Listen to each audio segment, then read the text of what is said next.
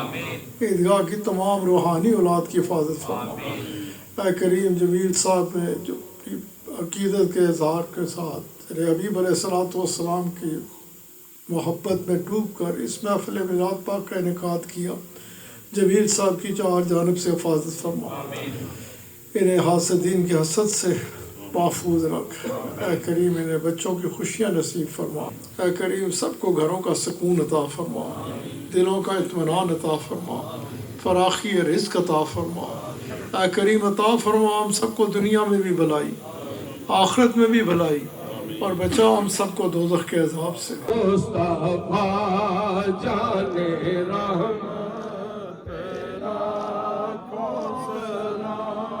شمع بز میں